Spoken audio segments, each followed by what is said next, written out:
mañana tenemos al doctor Isaac Crespo, él es médico endocrinólogo. Vamos a hablar acerca de la hormona del crecimiento, su función en los adultos, sus usos, aplicaciones, necesidades, pros y contras de utilizar hormona de crecimiento con diversos fines y propósitos que de repente todavía no están bien entendidos o bastante bien evaluados o estudiados. De todo eso vamos a conversar. Si ustedes tienen preguntas que hacer, la hormona de crecimiento tiene un rol muy importante en todas las actividades metabólicas del organismo. Sin embargo, por ahí vemos a veces en los gimnasios gente que se inyecta hormona del crecimiento con algunos fines frente a los cuales todavía no está bastante bien entendido o estudiado. Terapias antienvejecimiento con hormona de crecimiento. De todo eso vamos a conversar esta mañana en el consultorio de la Buena Vida. Si tienen consultas, preguntas que hacer, por favor no duden en llamarnos o mandarnos vía Facebook sus comentarios.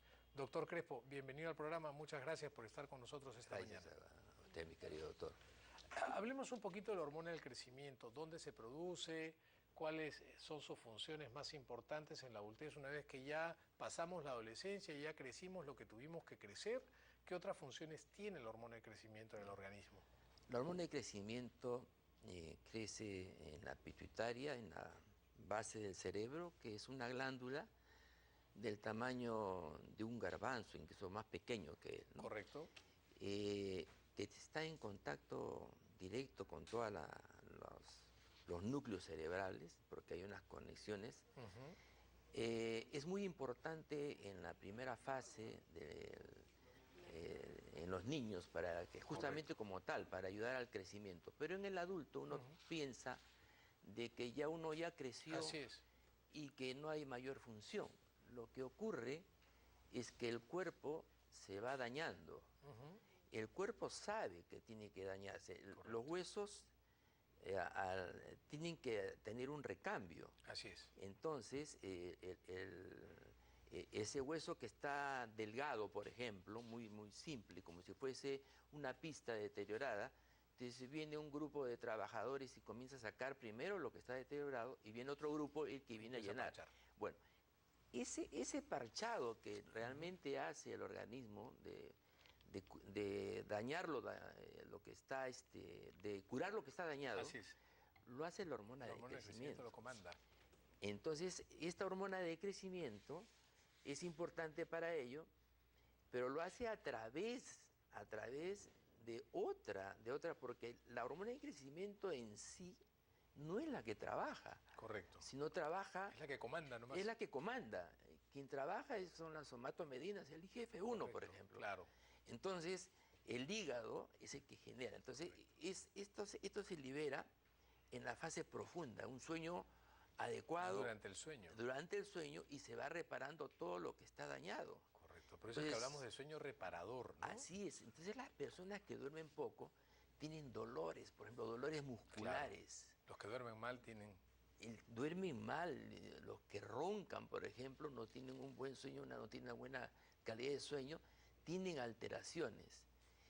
Lo que se observa generalmente para el uso normal de la hormona de crecimiento, lo observamos, por ejemplo, en aquellas personas que han sido operadas del cerebro. Correcto. Entonces, una persona joven de 22 años,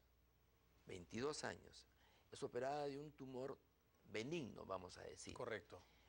Cortan y entonces, además de que de hecho lo dejan con una diabetes insípida, o sea, correcto, que comienzan a orinar, pero así a diferencia de la diabetes mellitus, esta no tiene dulce. Correcto, así es. Entonces es incontenible, pierde agua.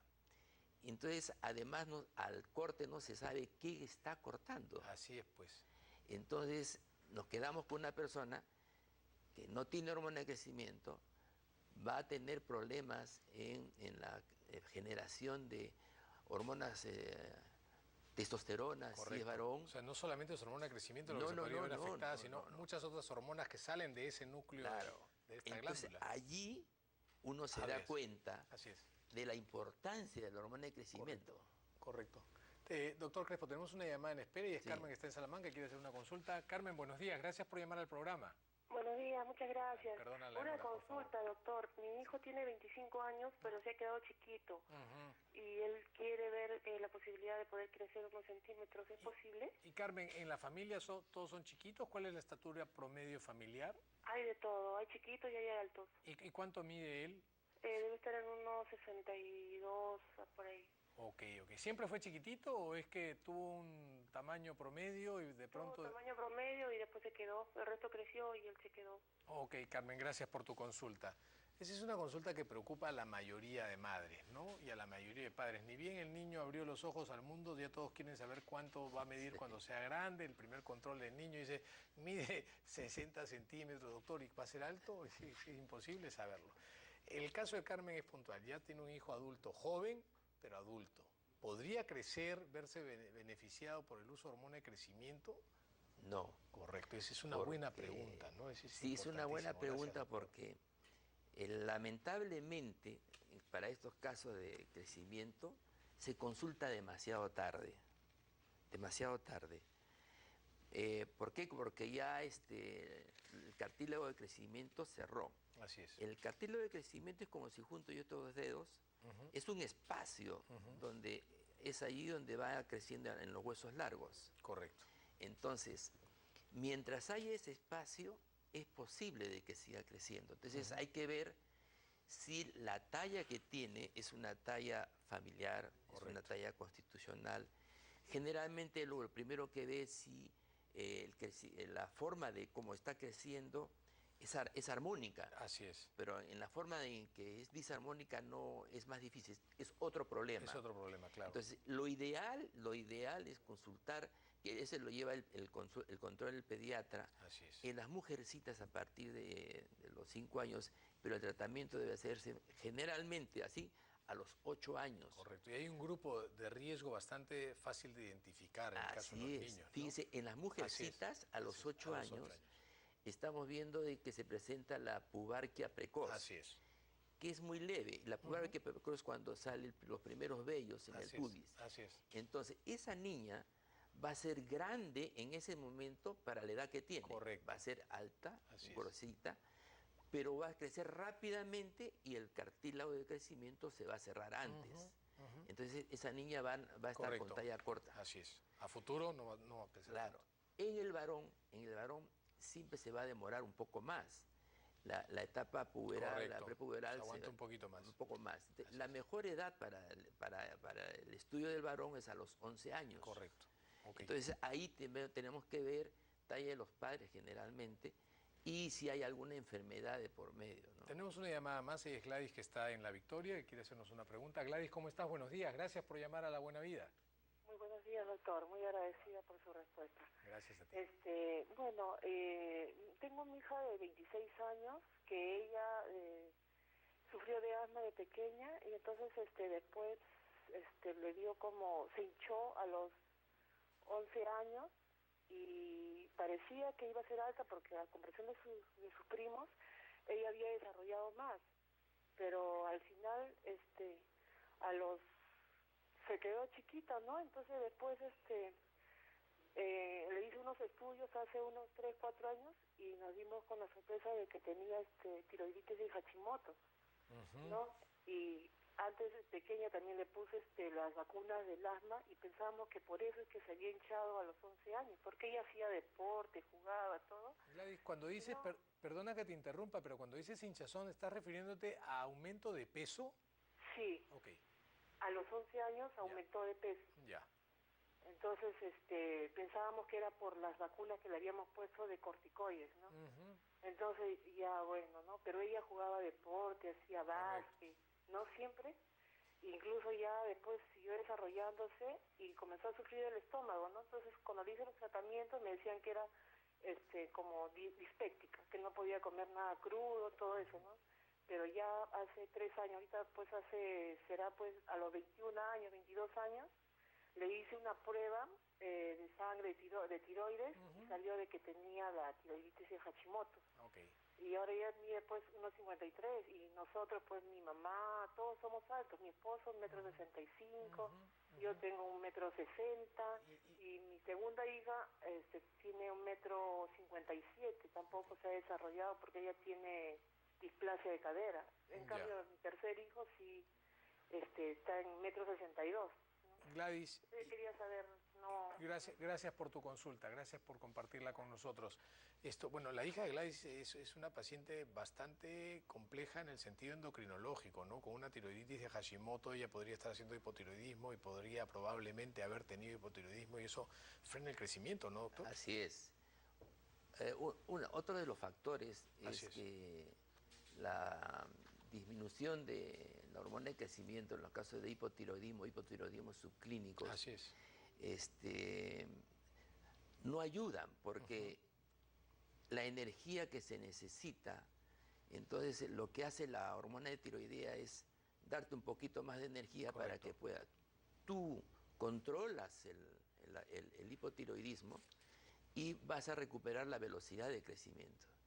En este caso, la niña ha tenido asma. Correcto. Entonces, es muy parecido a lo que conversábamos anteriormente. Con el corticoide está generando, el corticoide tiene una parte androgénica. Claro, habría que ver también cómo lo han estado usando el corticoide, porque el corticoide en asma tiene que saber usarse bastante bien. Tenemos una llamada más, doctor Crespo, es Liliana, que está en Miraflores, y después de eso quiero conversar con usted acerca de los usos indebidos de la hormona de crecimiento en los adultos. Liliana, buenos días, gracias por llamar al consultorio.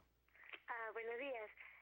Yo tengo una niña que tomó hormona de crecimiento desde los 4 años hasta los 17 y después no produce la hormona para tener su periodo y también tiene asma, pero ahora ella se ha engordado bastante desde que toma esas hormonas.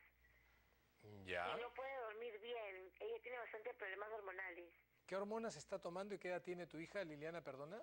Ella ahorita tiene 24 y toma de tiroide y también toma estrógeno y progilutón. Ya, ¿tiene hipotiroidismo además? Sí. Ok, y ya con la hormona del crecimiento creció lo que tenía que crecer. Ella sí creció desde los 4 hasta los 17, correcto. Creció mi tamaño normal, moderado, pero lo único que ella era bien flaquita y ahora se pone bien gordita. Ok, Liliana querida, muchas gracias por llamar al programa. Por favor, estate pendiente del comentario del doctor Crespo.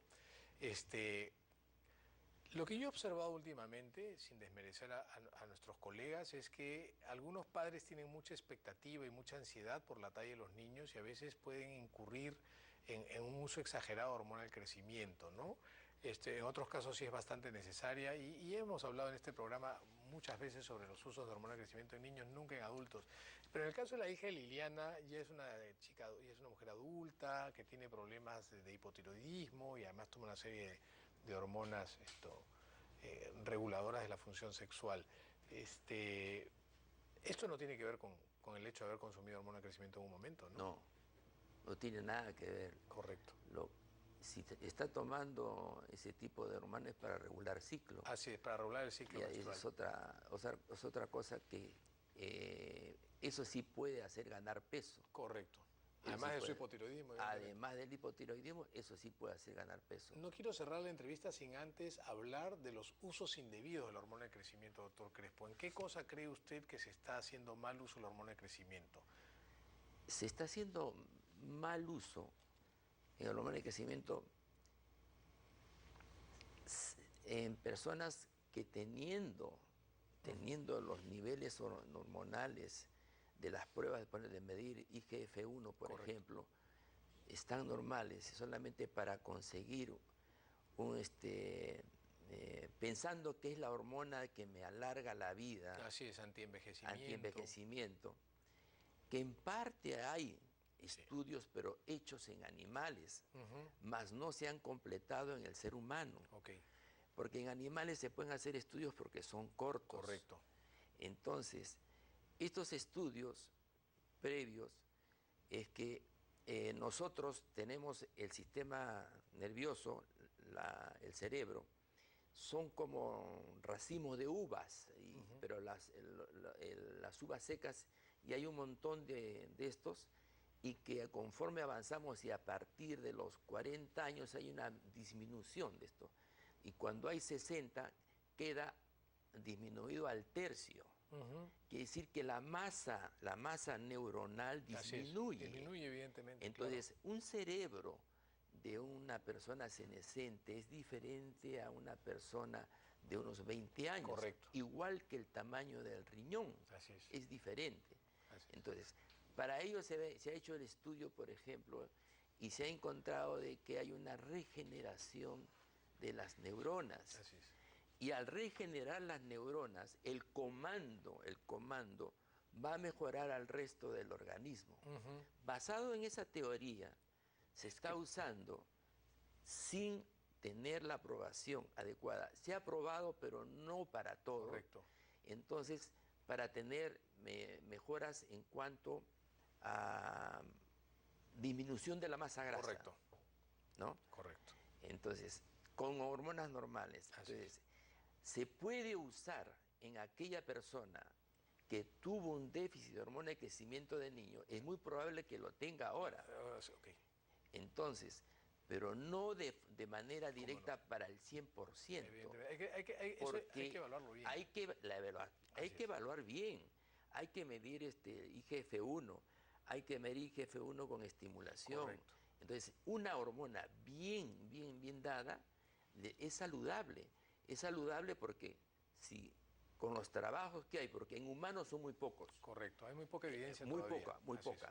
Hay en animales sí, en Estados Unidos de manera industrial, por ejemplo. ¿Cómo no? Sí, en eso sí se sabe, eso sí, ¿no? Claro, eso pero no en el ser humano, hay que tener cuidado. Hay que tener cuidado, y hay que usarlo con gente que sepa manejarlo. Perfecto. No cualquiera puede usar. Doctor Crespo, muchísimas gracias por haber estado con nosotros. Espero poder seguir contando con su presencia en La Buena Vida para conversar. El público estoy seguro que se lo va a agradecer y va a estar bastante bien informado. Gracias por acompañarnos. Nos vamos rapidito un corte.